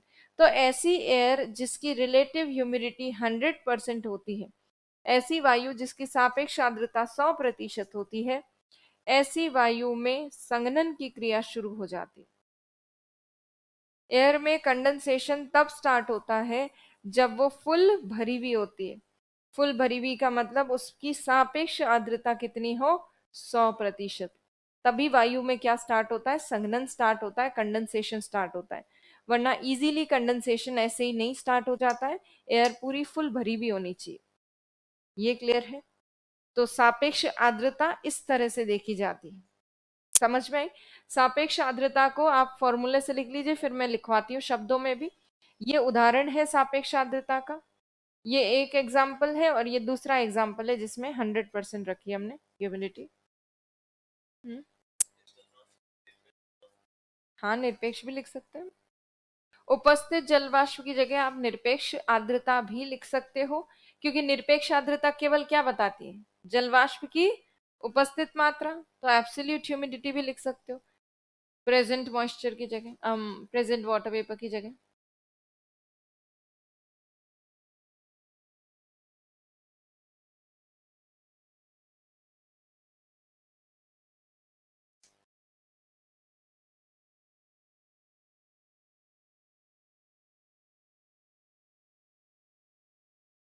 हम्म, हाँ हाँ, ये मीटर क्यूब में आए, ग्राम पर मीटर क्यूब। नहीं, वायु की क्षमता, वायु कितना कितना नहीं, वायु कितना जलवाष्प ले सकती है वो क्षमता। जैसे ये बोतल है, ये बोतल कितना पानी ले सकती है? 1 लीटर पानी ले सकती है, तो इसकी क्षमता भी क्या है? 1 लीटर। फिर जो पानी डालोगे वो भी क्या होगा? पानी भी लीटर में ही मापेंगे अपन। वही सेम होगा। नहीं समझे? वायु के अंदर कितना जलवाष्प आ सकता है, कितना अधिकतम वो ग्रहण कर सकती है। क्षमता के बारे में भी मैं लिखवाऊंगी, पहले आर्द्रता के प्रकार कर लेते हैं, फिर क्षमता के बारे में लिखेंगे। 100 ही लिखा है ना, या दोनों गोले आगे इतनी छोटी से? 100% है? अरे 100% लिखा है या 10 लिखा है? मेरे दिखने में थोड़ा कम। 100 लिखा? दो गोले आ गए, दिखना कम हो गया। चलो चलो, लिख लिया, बना लिया। लिखिए इसमें। हाँ, नहीं नहीं, ऐसे तो इतना जल्दी तो नहीं काटते। सापेक्ष आर्द्रता, हाँ। मेरे पास बोतल है। चलो, सापेक्ष आर्द्रता के बारे में लिखिए। किसी निश्चित तापमान पर, at a particular temperature, at a particular temperature, किसी निश्चित तापमान पर, किसी निश्चित तापमान पर वायु में उपस्थित जलवाष्प, वायु में उपस्थित जलवाष्प, उपस्थित जलवाष्प तथा, तथा वायु की कुल जलवाष्प ग्रहण करने की क्षमता, तथा वायु की कुल जलवाष्प ग्रहण करने की क्षमता के अनुपात के प्रतिशत को, ग्रहण करने की क्षमता के अनुपात के प्रतिशत को, प्रतिशत को सापेक्ष आर्द्रता कहते हैं, सापेक्ष आर्द्रता कहते हैं। At a particular temperature, the percentage of, at a particular temperature, the percentage of, the ratio of, percentage of, the ratio of present amount of water vapor in air, present amount of water vapor in air, and present amount of water vapor in air, and the total capacity of water vapor, and the total capacity of water vapor which air can hold, total capacity of water vapor which air can hold, which air can hold, is called its relative humidity, is called its relative humidity। उसके बाद लिखिए, जब वायु की सापेक्ष आर्द्रता 100% होती है, जब वायु की सापेक्ष आर्द्रता 100% होती है, when the relative humidity of air is 100%, when the relative humidity of air is 100%, सापेक्ष आर्द्रता 100% होती है, तब वायु में संघनन की क्रिया प्रारंभ होती है, तब वायु में संघनन की क्रिया प्रारंभ होती है।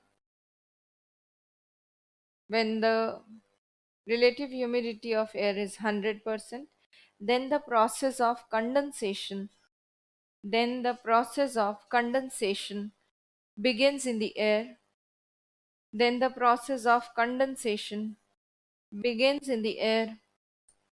अब तीसरा, specific humidity।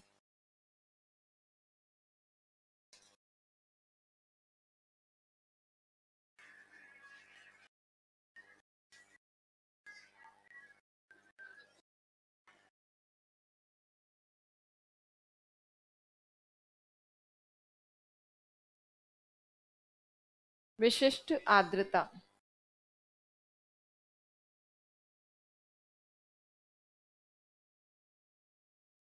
Specific humidity. विशिष्ट आर्द्रता की हेडिंग डालिए, फिर डिस्कस करते हैं।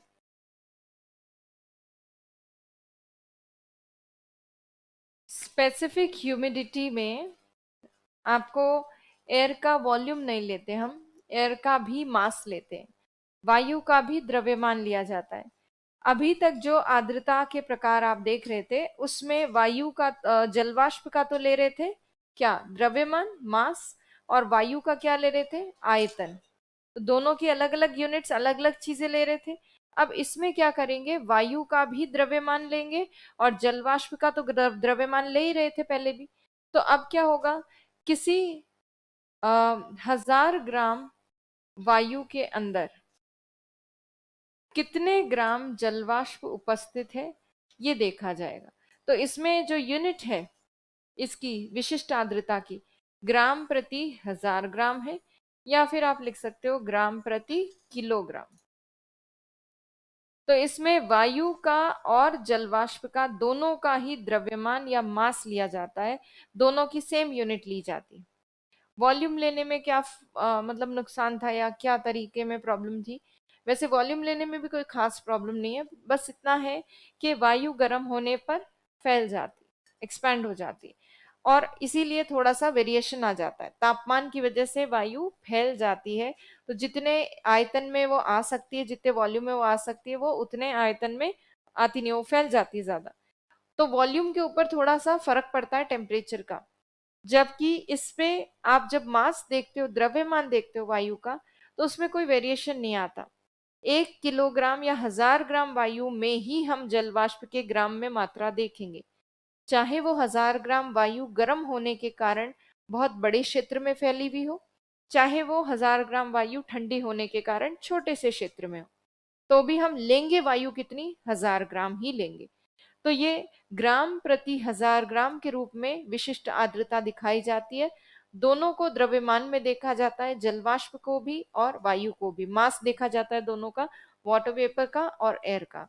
ज्यादातर जो मीटरोलॉजिस्ट होते हैं, मौसम वैज्ञानिक, वो विशिष्ट आर्द्रता को ज्यादा मतलब महत्व देते हैं, ज्यादा सही मानते हैं, बिकॉज उसके डेटा में कोई खास वेरिएशन नहीं आते टेम्परेचर वगैरह की वजह से, ये फिक्स रहता है। इसीलिए ग्राम पर मीटर क्यूब क्या, ग्राम पर 1000 ग्राम में जो ये निरपेक्ष विशिष्ट आर्द्रता दर्शाई जाती है, ज्यादातर मौसम वैज्ञानिक इसी के बेसिस पर अपना प्रिडिक्शन देते हैं, अपनी जो जानकारी, जो भी चीजें बताते हैं वो इसी के बेसिस पे होती है। तो अब जो है हम इसके बारे में लिखेंगे, इसमें और बाकी आर्द्रताओं में कोई डिफरेंस नहीं, सिर्फ इतना है कि इसको अलग तरीके से देखा जा रहा है, ग्राम प्रति 1000 ग्राम के रूप में, वायु का भी मास और इसका भी मास। क्लियर है? तो लिखिए इसमें, लिखिए प्रति 1000 ग्राम वायु में, प्रति 1000 ग्राम वायु में उपस्थित जलवाष्प की मात्रा को, प्रति 1000 ग्राम वायु में उपस्थित जलवाष्प की मात्रा को विशिष्ट आर्द्रता कहते हैं। प्रति 1000 ग्राम वायु में उपस्थित जलवाष्प की मात्रा को विशिष्ट आर्द्रता कहते हैं। The amount of water vapor present in the amount of water vapor present in per 1000 gram of air, water vapor present in per 1000 gram of air, 1000 gram of air is called specific humidity, is called specific humidity। इसकी इकाई ग्राम प्रति 1000 ग्राम होती है। Its unit is ग्राम पर 1000 ग्राम। एक 1 kg भी लिख सकते हो, 1 किलोग्राम लिख सकते हो, ग्राम प्रति 1 किलोग्राम।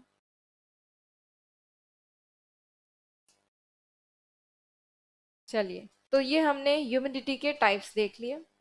अब इसके बाद नेक्स्ट पैराग्राफ में हम ह्यूमिडिटी से रिलेटेड ही कुछ चीजें देखने वाले हैं, आर्द्रता से संबंधित ही कुछ चीजें देखेंगे।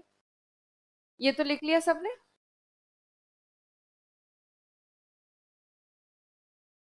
अब देखिए एक टर्म होता है नमी क्षमता।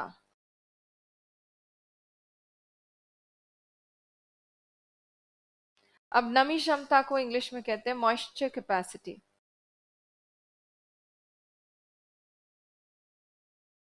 अभी जो सापेक्ष आर्द्रता हमने की थी, उसको करते समय हमने देखा था किसी वायु की जो कुल क्षमता होती है जलवाष्प को ग्रहण करने की, ज्यादा से ज्यादा मात्रा जलवाष्प की जो कोई वायु ले सकती है, उसी को वायु की क्या कहा जाता है, नमी क्षमता कहा जाता है। तो नमी क्षमता या मॉइस्चर कैपेसिटी कोई अलग चीज नहीं है। वायु जितना ज्यादा मात्रा में, अधिकतम मात्रा में वाटर वेपर होल्ड कर सकती है, ले सकती है, उसी को उस एयर की मॉइस्चर कैपेसिटी या नमी क्षमता कहा जाता है। इसको आर्द्रता सामर्थ्य भी कहते हैं, क्योंकि वायु का सामर्थ्य उसको ग्रहण करने का जो होता है वही आर्द्रता सामर्थ्य या नमी क्षमता है। जैसे किसी भी बॉटल की जल को ग्रहण करने की जो अधिकतम क्षमता होती, वो उस वाटर वाटर बॉटल की क्या होगी, जल क्षमता। जैसे कि 1 लीटर बॉटल की अधिकतम क्षमता है 1 लीटर। जरूरी नहीं है कि उतना उसके अंदर जलवाष्प उपस्थित हो, प्रेजेंट हो, ये जरूरी नहीं है। इसमें हम देख रहे हैं कि टोटल एयर कितना होल्ड कर सकती है, कितना ले सकती है, maximum amount of water vapour which air can hold, वो उस वायु की नमी क्षमता होती। मान लीजिए किसी किसी भी एयर के अंदर उपस्थित जलवाष्प,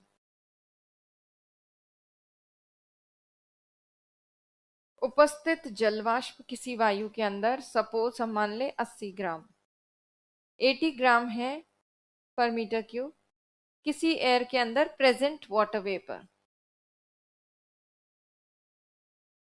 वेपर। और मान लीजिए उस वायु की नमी क्षमता है, मॉइस्चर कैपेसिटी है 100 ग्राम पर मीटर क्यूब, 100 ग्राम। तो दोनों अलग अलग चीजें हो गई। एक तो है उसके पास, एयर के पास कितना जलवाष्प है, और दूसरी चीज है कि वायु कितना जलवाष्प ले सकती। अब जो है वायु की नमी क्षमता या मॉइस्चर कैपेसिटी निर्भर करती है तापमान पर। अगर तापमान बढ़ता है तो एयर की मॉइस्चर कैपेसिटी बढ़ जाती। अगर वायु का तापमान कम होता है तो वायु की नमी क्षमता कम हो जाती। नमी क्षमता सीधे सा तापमान से संबंधित है। तापमान बढ़ा तो नमी क्षमता बढ़ी, तापमान कम हुआ तो नमी क्षमता कम हो गई। कैसे? कोई भी वायु, जब मान लो कि कोई एयर है, प्रति इकाई आयतन में, पर यूनिट वॉल्यूम में हम एक एयर देख रहे हैं। ये एयर जो है, अगर ये गर्म एयर होगी तो इसमें एयर पार्टिकल्स दूर दूर होंगे, वायु के कण दूर दूर होंगे, क्योंकि गर्म वायु में क्या होता है, ऊष्मीय प्रसार होता है, थर्मल एक्सपेंशन, उसके एयर पार्टिकल्स दूर दूर चले जाते हैं। दूसरी तरफ कोई ठंडी वायु है, इस ठंडी वायु में एयर पार्टिकल्स बिल्कुल पास पास होंगे, और एयर पार्टिकल्स पास पास होने की वजह से इस वायु के अंदर जलवाष्प ग्रहण करने की क्षमता थोड़ी कम है, जगह कम है, तो जलवाष्प ग्रहण करने की क्षमता इसकी कम है, जबकि इसकी जलवाष्प ग्रहण करने की क्षमता बहुत बहुत ज्यादा है। तो गर्म वायु में एयर पार्टिकल्स के बीच में काफी जगह होती है, तो ऐसी गर्म वायु जो होती है उसकी नमी क्षमता अक्सर ज्यादा होती है ठंडी वायु की तुलना में। तो वायु का अगर तापमान उच्च है तो उसकी नमी क्षमता भी ज्यादा होगी, मॉइस्चर कैपेसिटी ज्यादा होगी। और अगर इसका टेम्परेचर कम है एयर का, तो उसकी मॉइस्चर कैपेसिटी, नमी क्षमता कम होगी। ये क्लियर है? किसी वायु में यदि उपस्थित जलवाष्प की मात्रा देखें हम, इसको हम शॉर्ट में पी लिख लें या PWV लिख लें, प्रेजेंट अमाउंट ऑफ मॉइस्चर। किसी एयर के अंदर उसकी नमी क्षमता के बराबर, नमी क्षमता जितनी भी है उसके बराबर ही उसके पास उपस्थित जलवाष्प हो, तो क्या होगा, संघनन होगा। किसी एयर के पास जो प्रेजेंट अमाउंट ऑफ मॉइस्चर है या वाटर वेपर है, वो उसकी मॉइस्चर कैपेसिटी के बराबर है। तो ऐसी एयर में अगर हम एग्जाम्पल देखें, मान लो किसी एयर की नमी क्षमता है 100 ग्राम प्रति घन मीटर, उतना ही 100 ग्राम उसके पास उपस्थित है जलवाष्प। तो ऐसी एयर क्या है, फुल भरी हुई है नमी से, मॉइस्चर से। जैसे 1 लीटर की क्षमता वाली बोतल में 1 लीटर पानी हो तो उस बोतल को हम बोलेंगे फुल भरी हुई है। वैसे ही जितनी नमी क्षमता उसके बराबर अगर वायु में जलवाष्प उपस्थित हो तो ऐसी एयर को हम क्या बोलेंगे, फुल भरी हुई एयर। ऐसी जो फुल भरी हुई एयर होती है उसको सही शब्दों में फुल भरी हुई तो नहीं बोलते, उसको बोलते हैं संतृप्त वायु। संतृप्त वायु ऐसी एयर जिसमें नमी क्षमता और उपस्थित जलवाष्प की मात्रा बराबर हो, वो होती है संतृप्त वायु। इसको इंग्लिश में बोलते हैं सैचुरेटेड एयर। Saturated air. जब भी वायु संतृप्त होती है, सैचुरेट होती है और फुल भर जाती है मॉइस्चर से, उसी वायु की सापेक्ष आर्द्रता होती है 100%। तो चाहे आप कहो कि वायु की सापेक्ष आर्द्रता 100% है, चाहे आप कहो वायु संतृप्त है, एक ही बात है। अब जो है, जब भी वायु संतृप्त होती है तो संतृप्त वायु में ही क्या होता है, संघनन होता है, कंडेंसेशन होता है। तो नमी क्षमता शब्द को, इसके तापमान के साथ संबंध को आपको समझ में आया होगा ये पॉइंट। तो नमी क्षमता जो है या मॉइस्चर कैपेसिटी, वो किसी वायु की अधिकतम जलवाष्प ग्रहण करने की क्षमता होती है। तो हेडिंग डालिए आगे, नमी क्षमता, मॉइस्चर कैपेसिटी, इसके बारे में हम लिखेंगे। नमी क्षमता, मॉइस्चर कैपेसिटी।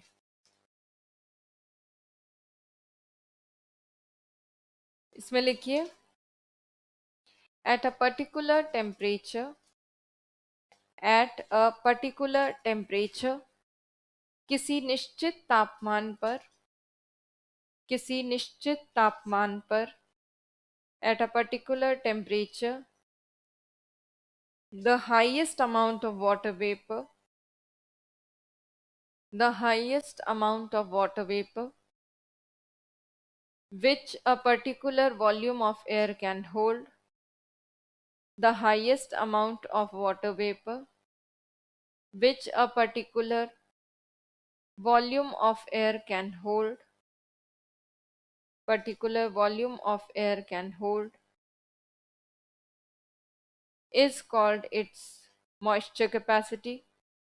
किसी निश्चित तापमान पर वायु द्वारा ग्रहण की जा सकने वाली, वायु द्वारा ग्रहण की जा सकने वाली, ग्रहण की जा सकने वाली जलवाष्प की अधिकतम मात्रा को, ग्रहण की जा सकने वाली जलवाष्प की अधिकतम मात्रा को नमी क्षमता कहते हैं। जलवाष्प की अधिकतम मात्रा को नमी क्षमता कहते हैं। Its unit is gram per meter cube. Its unit is gram per metre cube. इसकी इकाई ग्राम प्रति मीटर क्यूब या घन मीटर होती है। इकाई ग्राम पर मीटर क्यूब। एग्जाम्पल में लिखा हो ना, नमी क्षमता ग्राम प्रति घन मीटर या मीटर क्यूब। फिर लिखिए, then write down, moisture capacity depends on temperature.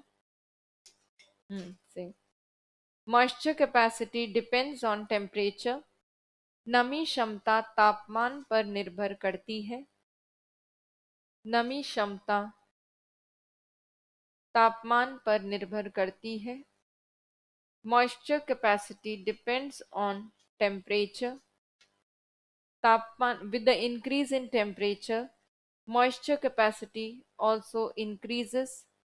with the increase in temperature, moisture capacity also increases। तापमान बढ़ने पर नमी क्षमता भी बढ़ जाती है। तापमान बढ़ने पर नमी क्षमता भी बढ़ जाती है। And with the decrease in temperature, moisture capacity decreases, and with the decrease in temperature moisture capacity decreases, तथा तापमान कम होने पर नमी क्षमता भी कम हो जाती है। तापमान कम होने पर नमी क्षमता भी कम हो जाती है। नमी क्षमता भी कम हो जाती है। Then write, if any air holds if any air holds holds water vapor, if any air holds water vapor equal to its moisture capacity, equal to its moisture capacity, यदि किसी वायु में यदि किसी वायु में नमी क्षमता के बराबर यदि किसी वायु में नमी क्षमता के बराबर जलवाष्प उपस्थित होता है, यदि किसी वायु में नमी क्षमता के बराबर जलवाष्प उपस्थित होता है, तो if any air holds water vapor equal to its moisture capacity, then such air is called saturated air. Then such air is called saturated air. तो ऐसी वायु को संतृप्त वायु कहते हैं। तो ऐसी वायु को संतृप्त वायु कहते हैं। Then such air is called saturated air. Saturated air has 100% relative humidity. Saturated air has 100% relative humidity. संतृप्त वायु में सापेक्ष आर्द्रता संतृप्त वायु में सापेक्ष आर्द्रता 100% होती है। संतृप्त वायु में सापेक्ष आर्द्रता 100% होती है। 100% होती है। When the air is saturated, condensation begins. When the air is saturated, condensation begins. जब वायु संतृप्त होती है जब वायु संतृप्त होती है तो उसमें संघनन की क्रिया प्रारंभ होती है। तो उसमें संघनन की क्रिया प्रारंभ होती है। संघनन की क्रिया प्रारंभ होती है। देखा? अब ये आपको बनाने की जरूरत थोड़ी, समझ में आ गया? लिखना है? नहीं? क्लियर है? अब अगर आपके पास कोई ऐसी एयर हो, ध्यान से सुना, मान लो कि आपके पास एक ऐसी वायु है जिसमें जलवाष्प जो उपस्थित है, present amount of water vapour जो है वो 80 ग्राम है, 80 ग्राम है उसके पास, और उसकी क्षमता 100 ग्राम की है। 100 ग्राम ले सकती है वो, पर अभी उसके पास कितना है? 80 ग्राम। आप उस एयर को संतृप्त या सैचुरेट कैसे कर सकते हो? 20 ग्राम का अंतर है। संतृप्ति के लिए 20 ग्राम चाहिए उसको, या तो 80 ग्राम में 20 ग्राम जुड़ जाए तो 100 ग्राम उसमें उपस्थित जलवाष्प हो जाएगा, उसकी क्षमता भी 100 ग्राम। दूसरा तरीका क्या है? उसकी नमी क्षमता को कम कर दो। उसकी जो अभी नमी क्षमता 100 ग्राम है, 80 ग्राम आपके पास जलवाष्प है, उसकी नमी क्षमता को नीचे ले आइए, उसको भी 80 ग्राम ले आइए। किसी एयर की मॉइस्चर कैपेसिटी को कैसे डिक्रीज करेंगे? कैसे करेंगे कम? तापमान कम करेंगे, उस वायु को ठंडा कर दीजिए। ठंडा करते ही उसमें क्या होगा? उसके अंदर जो उपस्थित जलवाष्प है वो बराबर हो जाएगा किसके? नमी क्षमता के। आपको पता है कि जब संवहन होता है, कन्वेक्शन होता है, तो नीचे वाटर बॉडी से जल राशियों से जलवाष्प लेकर वायु ऊपर जाती है। जैसे जैसे वो वायु जलवाष्प लेकर ऊपर जाती है वैसे वैसे उसका तापमान कम होता जाता है। एक ऊंचाई पर जाकर उस वायु में बादल बनते हैं। वो कौन सी ऊंचाई होती है जिसमें बादल बनते हैं? ये कोई ऊंचाई फिक्स नहीं है। अगर नीचे कोई वायु है जिसके पास 80 ग्राम था जलवाष्प, है जलवाष्प मान लीजिए, ये पर्वत है, इस पर्वत के सहारे ये वायु ऊपर उठ रही, जब ये एयर यहां थी तब इसके पास जलवाष्प था 80 ग्राम। इसकी क्षमता पहले ही लिख लेते हैं, 100 ग्राम, ये इसकी क्षमता है। और यहां पर नीचे थी तब तक 80 ग्राम इसके पास जलवाष्प था उपस्थित। ऊपर जाते जाते इसको नया कोई जलवाष्प तो नहीं मिलेगा, पर ऊपर जाते जाते क्या होगा, इसकी नमी क्षमता कम होती जाएगी क्योंकि ये ठंडी होती जाएगी।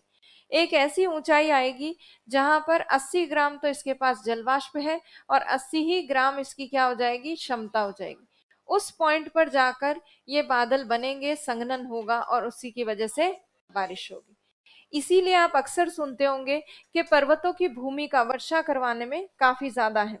पर्वतों से टकराकर पवने जो है वो वर्षा कर देती हैं। जैसे हम कहते हैं अरावली पर्वत को दोषी मानते हैं कि पश्चिमी राजस्थान में वर्षा नहीं करवाता, क्योंकि अरावली पर्वत समानांतर स्थित है अरब सागर की मानसून पवनों के।